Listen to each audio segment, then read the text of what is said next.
Wieħed mid-dmirijiet li għandha Heritage Malta huwa li tagħmel wirjiet li fihom tispjega lin-nies fuq affarijiet li għandna fil-kollezzjoni nazzjonali.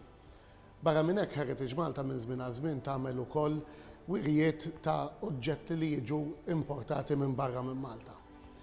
Illum ser nitkellmu fuq wirja interessanti ħafna li bħalissa Heritage Malta qiegħda tagħmel flimkien mal-Ministeru ta' Għawdex propju fil-bini tal-Ministeru ta' Għawdex, fejn għandna wirja interessanti li titkellem fuq l-ilbies li kienu jilbsu in-nies fil-Gżira ta' Għawdex madwar seklu u nofs ilu.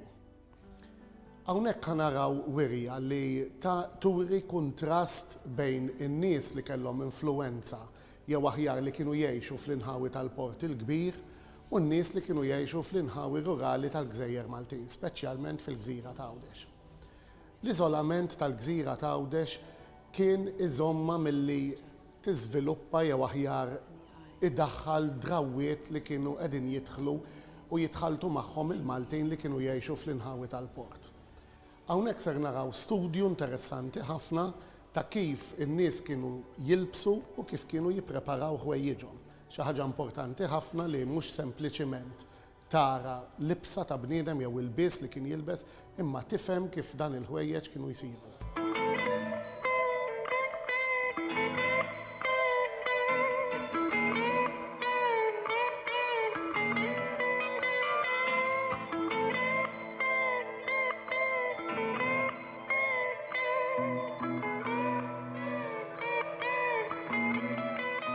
Fost il-materjali li fil-passat pajjiżna kien magħruf għalihom insibu l-qoton. Jidher ċar li t-tkabbir tal-qoton f'pajjiżna kien popolari anke fi żmien ir-Rumani. Però din il-pjanta baqgħet titkabbar għal bosta snin u minnha kien jiġi estratt it-tajjar li bih kien isir il-ħajd biex jinħadmu l-ħwejjeġ. Però waħda mill-iktar materja prima biex isiru l-ilbies u dak kollu li kien ikollu bżonn il-bniedem f'dak iż-żmien kien is-suf tan-naġ, fejn hawnhekk qed naraw numru ta' għodot li kienu jintużaw biex wara li il-suf jittieħed minn fuq in-naġa jibda jinħadem biex bekk jistgħu jsiru il-ħwejjeġ u anke bżonnijiet oħra li kienu jintużaw fid-dar fil-ħajja ta' kuljum.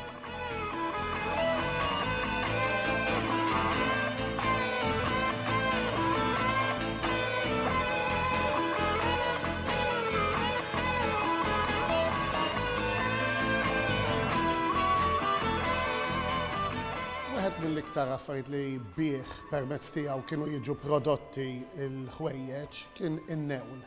Din il-magna li għal ħafna minnha hija xi ħaġa li rari rajniha taħdem, kienet il-mezz kif l-issirijietna kienu jaħdmu l-ħwejjeġ tagħhom u dak kollha li jkollhom bżonn. Hawnhekk qed naraw din il-magna li kif għattilkom tissejjaħ in-newl li meta tħares lejha tara komplikata ħafna. Però meta bniedem ikun jaf kif għandha taħdem, jinduna kemm kienet faċli biex bniedem jagħmel biċċa xogħol. Għalkemm kienet tieħu ħafna ħin, però nista' nassigurakom li l-prodotti li kienu joħorġu minn xi ħaġa bħal di huma prodotti li jservu għal żmien twil.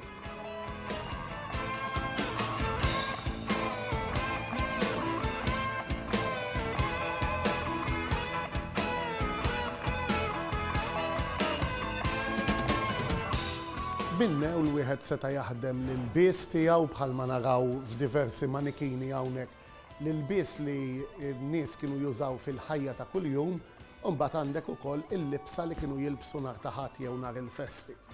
Però barra minn hekk kien isir minn kollox, kienu jsiru l-lożor, il-kutri, purtieri, tapiti, xugamani u dak kollu li bniedem juża fid-dar. Hawnhekk naraw diversi manikini fejn naraw wħud mill-ilbies tipiku li fl-irħula rurali tal-Gżejjer Maltin kienu jintlibsu bħal kabozza pereżempju li kienet għata li bniedem jilbisha biex jipproteġi ruħu kontra l-ksieħ. Għandek iċ-ċurqana li kienu jużaw in-nisa, għandek il-faldetta. Insomma, għandek ħafna ismijiet li kollha għandhom l-isem partikolari tagħhom u kollha kellhom l-użu partikolari tagħhom bħal pereżempju l-ħorġa li ir-raġel kien iġorra miegħu biex fiha iġorr dak kollu li jkollu bżonn iġorr miegħu. Għandek il-barnuża u ħafna ċejjeċ oħrajn li min jiġi f'din il-wirja ikun jista' jitgħallem kif konna nilbsu fil-passat.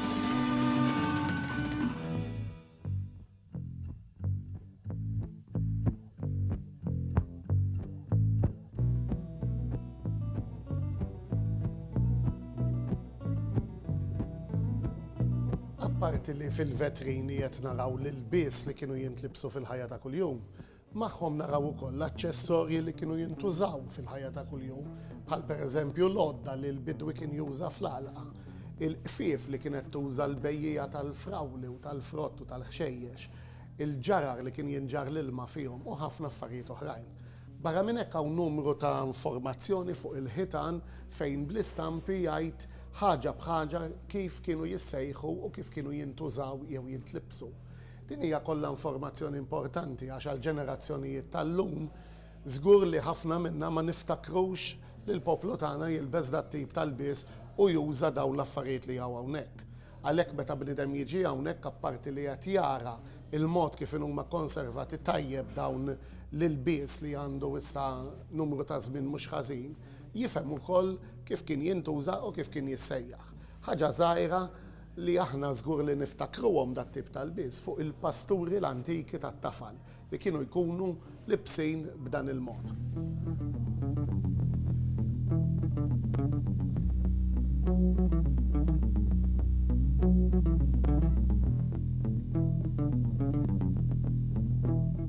Apparti il-vetrini l-ilbies li hawnhekk esebit u n-numru ta' għodot u makkinarju li kien jintuża fil-proċess tal-insiġ, insibu kollezzjoni interessanti ħafna ta' inċiżjonijiet u kwadri li juru xeni tal-poplu Malti Wawċi kif kien jilbes f'dan il-perjodu li qed nitkellmu fuqu. Hawnhekk hawn diversi artisti differenti li x-xogħlijiet tagħhom qegħdin esebiti hawnhekk u bekk naraw minn żmien għal żmien kif l-artisti ħarsu lejn il-popolin, ix-xogħol li kien jagħmel u l-ilbies li kien jilbes. Minn dawn il-kwadri nistgħu nitgħallmu ħafna meta nqabbluhom speċjalment mal-ilbies li għandna sebit f'din il-wirja. Wieħed mill-iktar ilbies tan-nisa li baqa' tista' tgħid marbut mal-gżejjer tagħna huwa l-onnella.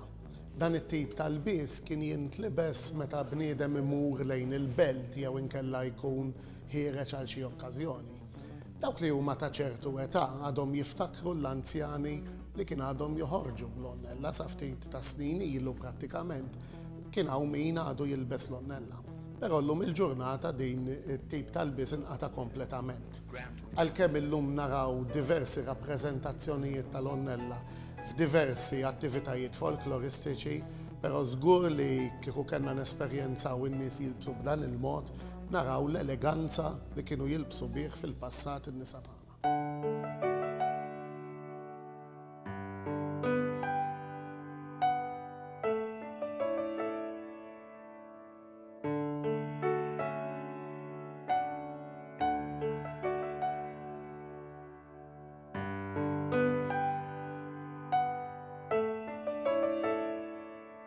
L-aħħar parti ta' din il-wirja turina kif dawn it-tip tal-bies kienu jirriklamaw lil Malta għat-turisti. L-ewwel forom ta' kartolini tal-Gżejjer Maltin juru fil-fatt nies libsin dan it-tip tal-bies li rajna hawnhekk. Barra minn hekk insibu vetrina fejn fiha naraw il-proċess kollu li Heritage Malta qiegħda tuża biex tikkonserva l-ilbies il-kollezzjoni tal-kostumi u l-ilbies li għandha. Din hija xi ħaġa delikata ħafna biex tikkonserva dan it-tip ta' affarijiet l-ilbies prattikament u drappijiet u għalhekk Heritage Malta ġewwa Bigi għandha l-laboratorji apposta fejn qiegħda tieħu ħsieb din il-kollezzjoni. Aħna wasalna fit-tmiem ta' din il-mixja li għamilna f'din il-wirja interessanti fil-Ministeru ta' Għawdex, fil-Belt Victoria fil-Gżira ta' Għawdex, u inħeġġitkom biex min ikun fil-Gżira ta' Għawdex jiġi jara din il-wirja, speċjalment ġibu l-uliedkom magħkom ħalli t-tfal jitgħallmu kif kienu jgħixu bis-sirijietna madwar seklu u nofsi. Aħna ser inkomplu bil-programm Malta u li lib minna nkomplu naraw x'għandu preparat għalina il-programm tal-lum.